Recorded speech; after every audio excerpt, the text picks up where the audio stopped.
ଆରେ ଆରେ ହଠାତ୍ ସନ୍ଧ୍ୟାବେଳେ ମୁଁ ଆଉ ମୋ ସ୍ୱାମୀ କୁଆଡ଼େ ବାହାରିଲୁ କ'ଣ ପାଇଁ ବାହାରିଲୁ ଭିଡ଼ିଓ ଆଗକୁ ଦେଖନ୍ତୁ ଜଣାଉଛି। ନମସ୍କାର, ଜୟ ଜଗନ୍ନାଥ। ମୁଁ ପୂର୍ଣ୍ଣିମା, ମୁଁ ମୋ ସ୍ୱାମୀଙ୍କ ସହିତ ବେଙ୍ଗଲୋରରେ। ଆଜି ଆପଣମାନଙ୍କୁ ମୋର ଗୋଟେ ଫ୍ରେଶ୍ ମିନି ବ୍ଲଗ୍ରେ ସ୍ୱାଗତ ଜଣାଉଛି।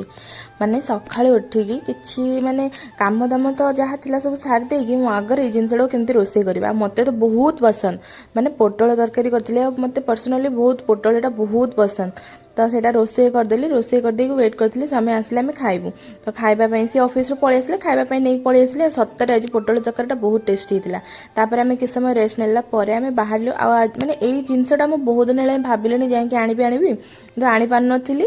ତ ଫାଇନାଲି ଆଜି ଆମେ ଆସିଗଲୁ ନେବା ପାଇଁ। କିଛି ଗଛ ଆମର ନେବାରେ ଥିଲା, ତ ସେଥିପାଇଁ ଆମେ ଆସିଥିଲୁ ପାଖରେ ନର୍ସରୀକୁ, ନେଇକି ପଳେଇ ଆସିଥିଲୁ ଘରକୁ।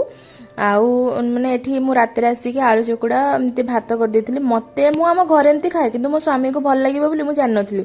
ଯେଉଁଦିନ ଫାର୍ଷ୍ଟ ବନେଇଥିଲି ସେବେଠାରୁ ତାଙ୍କର ପୁରା ଫେଭରେଟ୍ ହେଇଯାଇଛି। ସେ ଆଗରୁ ବି ଖାଆନ୍ତି, ତ ଏବେ ଟିକେ ଅଧିକ ଫେଭରେଟ୍ ହେଇଯାଇଛି। ଆଉ ଆମେ କ'ଣ ଗଛ ଆଣିଲୁ ନେକ୍ସଟ ପାର୍ଟରେ ଜଣେଇବି।